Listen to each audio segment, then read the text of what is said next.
ಬೆಂಗಳೂರಿನ ನಿರ್ಮಾತೃ ಶ್ರೀ ಕೆಂಪೇಗೌಡರ ಆಡಳಿತಕ್ಕೆ ಅವರೇ ಸಾಟಿ. ದಾರ್ಶನಿಕರ ಹಾದಿಯಲ್ಲಿ ನಾವೆಲ್ಲರೂ ನಡೆಯೋಣ, ಸಮುದಾಯದ ಸಂಘಟನೆಗೆ ಒತ್ತು ಕೊಡೋಣ ಅಂತ ರಾಜ್ಯ ಒಕ್ಕಲಿಗರ ಜಾಗೃತಿ ಸಂಘದ ಅಧ್ಯಕ್ಷ ವೀರಸಾಗರದ ಎಂಎಚ್ ಗಂಗಾರುದ್ರಯ್ಯ ಹೇಳಿದ್ದಾರೆ. ನೆಲಮಂಗಲ ತಾಲೂಕಿನ ದಾಬಸ್ಪೇಟೆ ಪಟ್ಟಣದ ಶಿವಗಂಗೆ ವೃತ್ತದಲ್ಲಿ ಶನಿವಾರ ಹಮ್ಮಿಕೊಂಡಿದ್ದ ನಾಡಪ್ರಭು ಕೆಂಪೇಗೌಡರ 517ನೇ ಜಯಂತಿ ಕಾರ್ಯಕ್ರಮದಲ್ಲಿ ನಾಡಪ್ರಭು ಕೆಂಪೇಗೌಡರ ಪ್ರತಿಮೆ ಹಾಗೂ ಶ್ರೀ ಬಾಲಗಂಗಾಧರನಾಥ ಸ್ವಾಮೀಜಿ ಪ್ರತಿಮೆಗೆ ಪುಷ್ಪ ನಮನ ಸಲ್ಲಿಸಿ ಮಾತನಾಡಿದರು. ಸಾಂಸ್ಕೃತಿಕ ರಾಯಭಾರಿಯಾಗಿದ್ದ ಕೆಂಪೇಗೌಡರು ಕೇವಲ ಬೆಂಗಳೂರು ರಾಜ್ಯಕ್ಕೆ ಮಾತ್ರವಲ್ಲ, ದಕ್ಷಿಣ ಭಾರತದ ಸಾಂಸ್ಕೃತಿಕ ರಾಯಭಾರಿ. ದಕ್ಷಿಣ ಕಾಶಿ ಶಿವಗಂಗೆಯಲ್ಲಿ ಕೆಂಪೇಗೌಡರ ಹಲವಾರು ಕುರುಹುಗಳು ಇದೆ. ಪಾರಂಪರಿಕ ಕೆಂಪೇಗೌಡರ ಪರಿಕಲ್ಪನೆ ಅಳವಡಿಸಿಕೊಂಡ್ರೆ ಎಲ್ಲ ಪಟ್ಟಣಗಳು ಬೆಳೆಯುತ್ತೆ.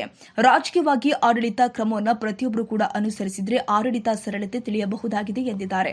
ಸಂಘದ ಕಾರ್ಯಾಧ್ಯಕ್ಷ ಬಿಎನ್ ಮನೋಹರ್ ಮಾತನಾಡಿ, ಕೆಂಪೇಗೌಡರು ದಕ್ಷ ಮತ್ತು ದೂರದೃಷ್ಟಿಯುಳ್ಳ ಆಡಳಿತಗಾರರಾಗಿದ್ದರು. ಪ್ರಸ್ತುತ ರಾಜಕೀಯದಲ್ಲಿ ಇರುವ ಎಲ್ಲ ನಾಯಕರು ಇವರ ಪರಿಕಲ್ಪನೆಗಳನ್ನ ಅಳವಡಿಸಿಕೊಂಡ್ರೆ ರಾಜಕೀಯವಾಗಿ ಬೆಳೆಯಬಹುದು. ಮಾನವರು ಕರ್ತವ್ಯದ ಜೊತೆಗೆ ನಮ್ಮ ಸಮುದಾಯಗಳ ಸಂಘಟನೆಗೆ ಒಂದಾಗಬೇಕು ಎಂದಿದ್ದಾರೆ. ಈ ಸಂದರ್ಭದಲ್ಲಿ ಜೆಡಿಎಸ್ ಹೋಬಳಿ ಅಧ್ಯಕ್ಷ ಮೋಹನ್ ಕುಮಾರ್, ವೆಂಕಟಪ್ಪ, ರವಿಕುಮಾರ್, ಸಿದ್ದರಾಜು, ಆರ್ ಮಂಜುನಾಥ್, ಸಂಘದ ಪದಾಧಿಕಾರಿಗಳು ಆದ ಹನುಮಂತರಾಜು, ಗೋಪಾಲಕೃಷ್ಣ, ಉಮಾದೇವಿ, ಸೌಮ್ಯ, ಹನುಮಂತರಾಜು, ಮುಖಂಡರು ಆದ ಎಪಿಎಂಸಿ ಗಂಗಣ್ಣ, ಪುಟ್ಟಗಂಗಯ್ಯ, ಬಿಪಿ ಶ್ರೀನಿವಾಸ್, ಬೀರಗೊಂಡನಹಳ್ಳಿ ಬೈರೇಶ್, ಅಲ್ಪಯ್ಯನಪಾಳ್ಯ ವೆಂಕಟೇಶ್, ಪೆಮ್ಮನಹಳ್ಳಿ ದೇವರಾಜು, ತಿಮ್ಮಪ್ಪಯ್ಯ, ಪರಮೇಶ್, ಮಾಚನಹಳ್ಳಿ, ಮೋಹನ್ ಕುಮಾರ್, ಸಂತೋಷ್, ಕುಮಾರಸ್ವಾಮಿ, ಸತೀಶ್, ನರಸೀಪುರ, ಸಿದ್ದರಾಜು, ರವೀಂದ್ರ ಮತ್ತಿತರರು ಭಾಗವಹಿಸಿದ್ರು. ಇವತ್ತು ಈ ಹೋಬಳಿಯ ಎಲ್ಲ ಮುಖಂಡರು, ನಾಗರಿಕ ಬಂಧುಗಳು ಹಾಗೂ ರಾಜ್ಯ ಒಕ್ಕಲಿಗರ ಜಾಗೃತಿ ಸಂಘದ ವತಿಯಿಂದ ಮತ್ತು ಕೆಂಪೇಗೌಡ ಕ್ರಿಯಾ ಸಮಿತಿ ಇವತ್ತು ಏನು 517ನೇ ಕೆಂಪೇಗೌಡ ಜಯಂತಿಯನ್ನು ಅದ್ದೂರಿಯಾಗಿ ಆಚರಿಸಲಾಯಿತು. ನಾಡಪ್ರಭು ಕೆಂಪೇಗೌಡರು ಇಡೀ ಇತಿಹಾಸ ಕಂಡಂಥ ಯುಗಪುರುಷ. ಯಾಕೆಂದರೆ ಅವರು ಇಡೀ ಕರ್ನಾಟಕ ರಾಜ್ಯವನ್ನು ಮತ್ತು ಮಹಾರಾಷ್ಟ್ರದಲ್ಲೂ ಅವರು ಒಂದು ಕೊಡುಗೆ ಇದೆ. ಕರ್ನಾಟಕ ರಾಜ್ಯವನ್ನು ಯಾವ್ಯಾವ ಹಂತದಲ್ಲಿ ಯಾವ್ಯಾವ ಪಟ್ಟಣಗಳನ್ನ ಪೇಟೆಗಳನ್ನ ಮಾಡಬೇಕು ಅಂತ ಹೇಳಿ ದೂರದೃಷ್ಟಿಕೋನಗಳು ಇಟ್ಕೊಂಡು ಅವ್ರು ಮಾಡಿದರು. ಅದು ಇವತ್ತು ಯಶಸ್ವಿಯಾಗಿ ಅದ್ದೂರಿಯಾಗಿ ವಿಜೃಂಭಣೆಯಿಂದ ಬಹುಸಂಖ್ಯಾತರಿಂದ ಕೂಡಿ ನಡೀತಾ ಇದೆ. ಅದಕ್ಕೆ ನಾವು ಯಾವತ್ತೂ ತುಂಬ ಚಿರುಣಿಯಾಗಿರಬೇಕು ಮತ್ತು ಮುಂದಿನ ಯುವ ಪೀಳಿಗೆಗೋಸ್ಕರ ಈ ಒಂದು ಕೆಂಪೇಗೌಡರ ಜಯಂತಿಯನ್ನು ಹಿಂದೆ ಏನು ರಜೆಗಳನ್ನ ಮತ್ತು ಅದು ಇದು ಕೊಡ್ತಾ ಇರಲಿಲ್ಲ. ಇವತ್ತು ಕೆಂಪೇಗೌಡ ಜಯಂತಿಯನ್ನು ಹಾಗೆ ಸುಮಾರು ಜನರಲ್ಲಿ ಏರ್ಪಡಲು 108 ಅಡಿ ಇಡೀ ವಿಶ್ವದಲ್ಲಿ ಅತಿ ದೊಡ್ಡ ಕೆಂಪೇಗೌಡರನ್ನು ಕ್ರಿಯೇಟ್ ಮಾಡೋದನ್ನು ನೋಡ್ತಿದ್ವಿ.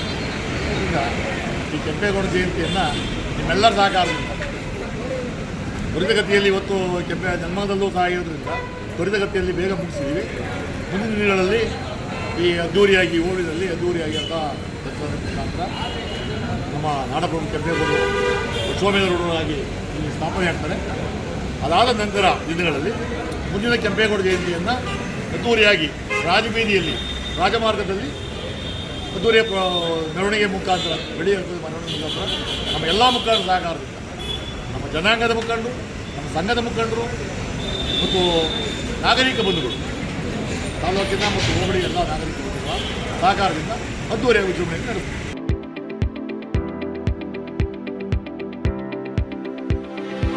ಯಶಸ್ ವಿದ್ಯಾಕೇಂದ್ರ ಮತ್ತು ಯಶಸ್ ಪಿಯು ಕಾಲೇಜಿನಲ್ಲಿ 2026-27ನೇ ಸಾಲಿನ ಪ್ರವೇಶಾತಿ ಆರಂಭವಾಗಿದ್ದು, ಮಾಂಟೆಸರಿಯಿಂದ 10ನೇ ತರಗತಿಯವರೆಗೂ ಹಾಗೂ ಪಿಯು ಕಾಲೇಜು ಪ್ರವೇಶಾತಿ ಪ್ರಾರಂಭವಾಗಿದೆ. ನಮ್ಮಲ್ಲಿ ಸೈನ್ಸ್, ಕಾಮರ್ಸ್ ಕೋರ್ಸ್ಗಳು ಲಭ್ಯವಿದ್ದು, ಸೈನ್ಸ್ನಲ್ಲಿ ಪಿಸಿಎಂಬಿ ಹಾಗೂ ಪಿಸಿಎಂಸಿ ಕೋರ್ಸ್ಗಳಿದ್ದು, ಕಾಮರ್ಸ್ನಲ್ಲಿ ಸಿಇಬಿಎ ಹಾಗೂ ಎಸ್ಎಬಿಎ ಕೋರ್ಸ್ಗಳಿವೆ. ಕೆಲವೇ ಸೀಟ್ಗಳು ಮಾತ್ರ ಲಭ್ಯವಿದ್ದು, ಅತ್ಯಾಧುನಿಕ ಶಿಕ್ಷಣ, ಉತ್ತಮ ಶಿಕ್ಷಕರು ಇದ್ದು 100ಕ್ಕೆ 100ರಷ್ಟು ಫಲಿತಾಂಶ ನೀಡಲಾಗ್ತಾ ಇದೆ. ಮಕ್ಕಳನ್ನ ಕರೆದುಕೊಂಡು ಬರಲು ಶಾಲಾ ವಾಹನ ವ್ಯವಸ್ಥೆ ಕೂಡ ಲಭ್ಯವಿದೆ. ಒಮ್ಮೆ ಭೇಟಿ ನೀಡಿ. ಯಶಸ್ಸು ವಿದ್ಯಾಕೇಂದ್ರ ಮತ್ತು ಪಿಯು ಕಾಲೇಜು, ಸೋಮಶೆಟ್ಟಿಹಳ್ಳಿ ಮತ್ತು ಚಿಕ್ಕಬಾಣವರದ, ಮಾರುತಿನಗರ, ದಾಸರಹಳ್ಳಿ, ಬೆಂಗಳೂರು 560090.